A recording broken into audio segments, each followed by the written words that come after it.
I am 70 years old. I had my NDE when I was 67, 3 years ago, and I live just outside of Pensacola, Florida, where I contracted COVID. It was March of 2020 when I got sick, and I was so ill that I was hospitalized. After being in the hospital for 24 hours, I went straight onto a ventilator. I was on the ventilator for just over 24 hours when I maxed out the ventilator and went into acute respiratory failure. They put me on a helicopter and flew me to a larger hospital in Pensacola, where I underwent one surgery and was put on an ECMO machine, a total heart-line bypass machine, since I was in acute respiratory failure. After being there for just a few hours, I went into renal failure, my kidneys failed, and I went on to dialysis. Then my liver enlarged, and it was throwing off some blood clots throughout my body. So basically, all my major organs were affected, and at one point, they called and said that they gave me about a 3% chance of living and that they should probably prepare for my probable demise. I went into the hospital on March 26, 2020, and I got out of the hospital on May 9, 2020. So I was in the hospital for 6 weeks, in a coma for 4 weeks. It was during that period that I experienced 4 near-death experiences, and I have no idea what order these came in. But I remember I was in a tunnel, a black tunnel, and I wasn't traveling very fast, but I was moving through this tunnel. The tunnel was wrapped with light.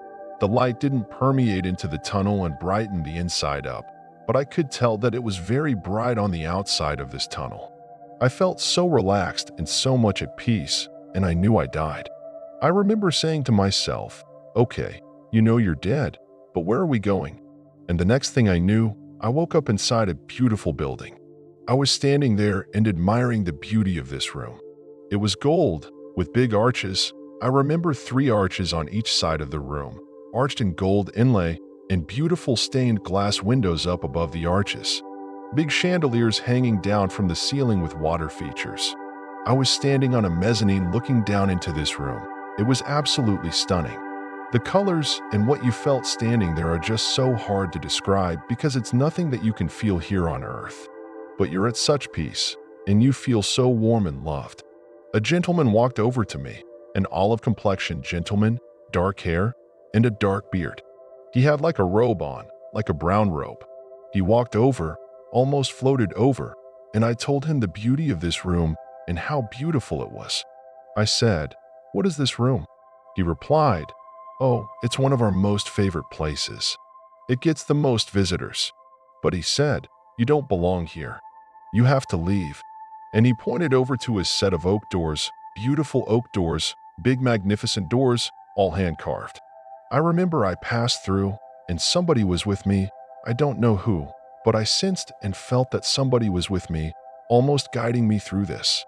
We went through these oak doors and moved down a set of steps, and it was in a beautiful city, absolutely magnificent, a golden city. The buildings were just as high as you could see up into the sky, just gold. The windows were like opaque. There weren't any cars or buses on the streets, but the streets of the city were just kind of a golden, opaque, clear material. It was just absolutely stunning. I remember moving through the streets and passing parks, beautiful maintained parks. The grass was so green. I've traveled to the Highlands of Scotland and Ireland, and I've seen some magnificent, beautiful green grass, but nothing compared to what I saw there. There were children in this park playing. I remember seeing them way in the back, playing, and I was moving through this city. Then I suddenly got lost, and I became very scared because I couldn't find my way back. I didn't know my way back. I sat down on the curb on the side of the street there, and I got very anxious and scared, and I was crying, and it got very cold because I couldn't find my way back. Although I could see people, or I felt people moving back and forth, I couldn't see them. I was screaming out to them, "Please help, help me," and suddenly I looked over my shoulder, and I saw this beautiful white staircase going up into the clouds, as far as you could see. Then I said, if I can make it over to that staircase, maybe somebody will find me. So I made my way over, and I remember the sensation of crawling up the staircase. I have no idea how high I got, or I can't tell you, but all of a sudden, I heard somebody yell my name. There he is. There's Randy. Get him. and it almost felt like somebody grabbed me by the scuff of my neck and just whisked me off of those stairs. When I was whisked off of those stairs, everything around me went black. I was back into my little, dark, sedated world. Everything just kind of shut down, but my conscience came to light again, and I was moving down a beautiful pathway, and on the side of this pathway were beautiful flowers and beautiful trees. Off in the distance, you could see beautiful meadows and grass, and a stream or a river ran through this meadow. I was just taking in the beauty, and again, I knew I died. Again, consciously, I said to myself, "You're dead." Suddenly, a little boy comes out, appeared from nowhere, and I would say maybe he was 10 years old. He had long dark hair, like a bowl haircut with the bangs, no shirt on, 3/4 length little shorts, barefoot, olive skin, and he was very animated. He was waving his arms, follow me, follow me. Then he took me down this pathway further, and we entered into another room. This room was beautiful, big picture windows, and beautiful leather seats around the room. He told me to wait there, that he would be back. So, I walked over to one of the picture windows, and that river that I described out in the meadow ran underneath this building. I was sitting, watching this river, and there were people, human figures, in the water, not frantically and playing and stuff, but they were over on the sides, over on the banks of the river. And it looked to me like they were just kind of enjoying the river and enjoying the day, and maybe sitting there and talking or something. But again, it was just beautiful, these magnificent, beautiful flowers, and red, green, orange, blue flowers just covered the whole area. And I have no clue how long I was there, but the little boy comes back, and he said, "I'm sorry, you have to leave." And I said, "No, I don't want to leave." I said I felt so at peace and so calm and comforting. I said I felt so loved. I didn't want to leave, and he said, "I'm sorry, your room isn't ready. You have to leave." With that, I was back in my dark, little, sedated world. The feeling that you have is just absolutely indescribable. I mean, I was always afraid of death. I would go into panic attacks when I thought about my own death, and I was a criminal homicide detective for 30 years.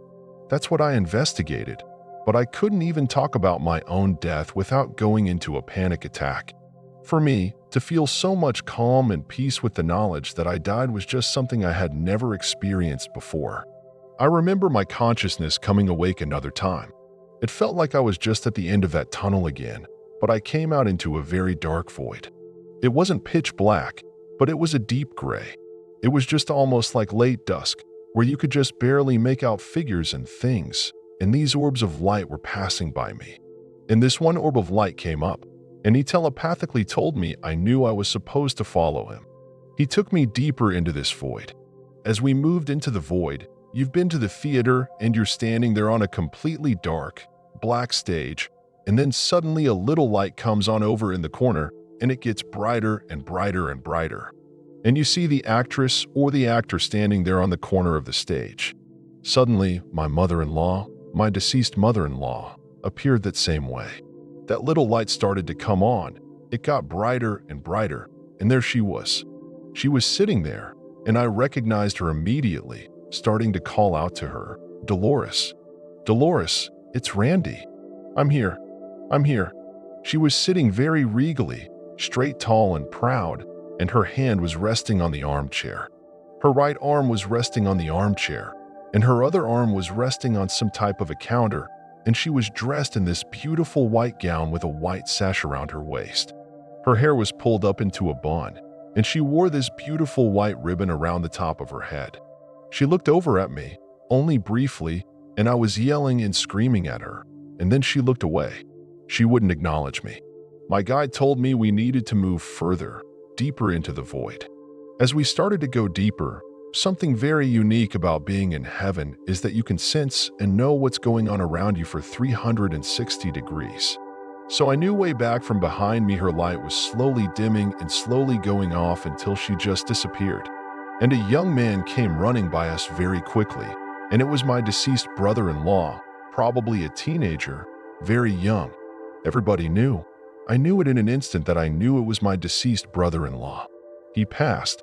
Then we stepped moving into the void, and suddenly way in the back, Way in a distance of this void, this light started to come on again, and I knew in a second that it was my mom, my dad, and my deceased sister standing there.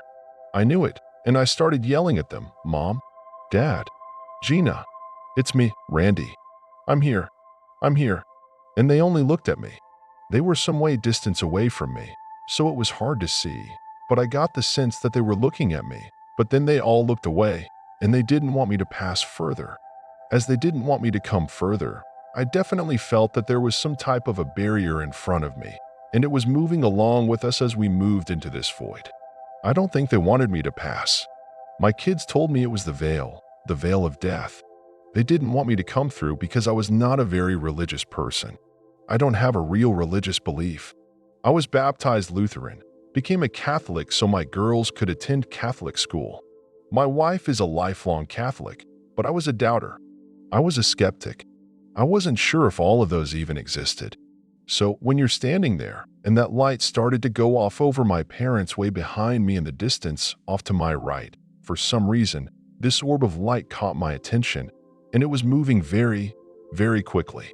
This orb of light came up to me very fast, and he stopped right in front of me. And the word veteran, I was in the Air Force for 20 years, so I'm a veteran, and this word veteran just was repeating itself over and over again. Veteran, veteran, veteran, and as this image stops and its face materializes just for a brief second, he says to me, "Tell Madison at the salon her grandfather's okay." Then he moved over onto a white porch, and there was somebody with him. I don't know who it was. It was some type of a light figure that was with him, and he started making red, white, and blue ribbons and American flags. Red, white, and blue flags. And very shortly after that, my guide told me, he says, "You have to leave. You have to go back." And I was gone. Everything went black. So when I came out of my coma, I was telling my daughter all of this. When I finally got released from the hospital, I had to learn to walk again. I was in a wheelchair. It was probably about, maybe 8 to 12 weeks before, since I had a haircut. At that time, COVID was going on. I didn't know what the barber shops because my kids, my wife, and my children filled me in on what was happening, what I had missed for 6 weeks to the world. They were filling me in about all the shutdowns, that everybody had to stay home. And so this dresser right behind me, as for some reason, I started to root around. Then I came across a business card to a local barber shop here in town. I had been there a couple of times. I wasn't a regular client there, but I've been there a few times. So I took it out to my wife and I said, "Could you call down, see if they're open, and see how they're handling haircuts with COVID?" Then I came back into my bedroom, and a few minutes later, my daughter comes in. She's the nurse, and she came in because she moved home to take care of me. Then she started questioning me. Where did I get the card? How long have I had the card? Where did I find the card? All these questions, and I kept telling her. I said, "I don't know. I was looking in my dresser, and it was there. I don't know where I got it." And she said, "Dad, I think we found your Madison." "Ernest, what are you talking about?" She handed me the card. What printed on the card was Madison Logan. I'd never seen it before, and I said, "Get me an appointment with Madison." So she did, and she drove me down, and I was on a walker. They allowed me to come inside. Everybody else was waiting outside, but they allowed me to come inside and sit down. After a few minutes, a little girl walks up. She said, "Hi, I'm Madison. Are you Randy?" I said, "Yes." She said, "Okay, you're my next customer." Then I'm sitting in her chair. She's cutting my hair, and I said, "Madison, can I ask you some personal questions?" She said, "Yeah, sure." I said, "Are both your grandfathers still living?" And she goes, "No, the one grandfather that I was closest with died less than a year ago." Now, this was May of 2020, and he had died in June of 2019. I said, "Oh, was he a veteran?" And she said, "Yeah, he served in the army, maybe went to Vietnam. He used to talk about it quite a bit." Then I said, "Oh, did he live here in the local area?" She said, No, my whole family is from Iowa. My family lives in Iowa now. Iowa is about 1,900 miles to the north of me. I've never been to Iowa."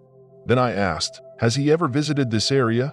She said, "No, he never had an opportunity to visit the area before he passed away." I felt like I found the right girl. Then I said, "Madison, I think your grandfather came to me and he has a message for you." Then I repeated the message, "Tell Madison at the salon her grandfather's okay." After we all composed ourselves, we were all crying, and people in the barber shop are looking at us like, "Don't go to that girl, she'll make you cry." I finally told her, "Madison, your grandfather moved onto a white porch. Is that somehow significant to you?" She said, "That would have been his house in Iowa. He has a white porch, and he loves sitting on the white porch. He used to go out and sit and talk to the people as they would walk by the house. He loves sitting on the white porch." Then I said, "Well, he was making red, white, and blue American flags and ribbons. Is that somehow significant?" She looked at me like I had a third eye. She stepped back, and after a few seconds, she composed herself, and she said, "He belonged to the American Legion in Iowa, and every Veterans Day, her whole family would go down to the American Legion and make red, white, and blue ribbons and American flags for their veterans' graves." Hearing this, I know this was validation for me. I didn't know this man. I didn't know who he was, where he lived. Now I know his name is John. John not only gave me information about how I could find Madison by presenting me with that card, but also gave me information that only the family would know. I didn't know the family, and I never met him before. God wants us to love one another, and that's what I brought back. Now, personally, I have changed. Even my family and my friends have said how much I have changed as a person. I'm much more open. I'm much more caring as an individual. I'm calm, a much calmer person than I was before, most accepting, and I think I'm more loving. And that's what I meant by COVID saved my life, because I was a skeptic. I didn't believe that there was an afterlife like so many people do, or maybe people are scared of death, as I was. But I've learned that there is something after this life. I experienced it, and God allowed me to see it, experience it, and it gave me the evidence. As an old, crusty criminal investigator, I always needed evidence of a case to prove my case in court. I needed that evidence. God gave me that evidence. He knew that's the only way that I was going to get convinced that he existed, and he provided that to me.